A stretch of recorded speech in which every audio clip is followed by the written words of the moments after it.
OTT ప్లాట్ఫామ్లకు కేంద్రం హెచ్చరిక, A rated content లేకుండా చూడాలని ఉత్తర్వులట. అయితే ఓటీటీలో ఏ రేటెడ్ కంటెంట్ అంటే ఏ సర్టిఫికేట్ సినిమాలు ఉంటాయి, చిన్నపిల్లలు చూడకుండా రకరకాల సెన్సార్కు సంబంధించిన సినిమాలు ఉంటాయి, అవన్నిటిని కూడా కంట్రోల్ చేయాలి, మీరు అవి లేకుండా చూడాలని చెప్పి కేంద్రం హెచ్చరిక చేయడం జరిగింది. కానీ ఈ మధ్య కొన్ని షార్ట్స్ అంటే ఇప్పుడు షార్ట్ రూపంగా కొన్ని షార్ట్స్ చూస్తే కనుక ఇన్స్టాగ్రామ్లో కానీ ఇప్పుడు యూట్యూబ్లో కానీ షార్ట్స్ వస్తాయి. ఆ షార్ట్స్ చూస్తే కనుక అసలు చిన్నపిల్లలకు మొబైల్ ఇస్తే ఎంత పాడవుతారు, దానిపైన ఎంత ప్రభావం చూపుతారు అనేది ఈ ఏ రిలేటెడ్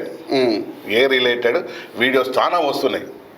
ఈ సెల్ వల్ల అనిపిస్తుంది అంటే నార్మల్గా అంటే ఇప్పుడు నేను చదువుకునేటప్పుడు మొబైల్ ఫోన్ తక్కువ ఉండే, నేను చదువు కొంచెం 5% ఉండే, ఇక మా తమ్ముడు చదువుకునేటప్పుడు 10% ఉండే, ఇప్పుడు పూర్తిగా 90% అంటే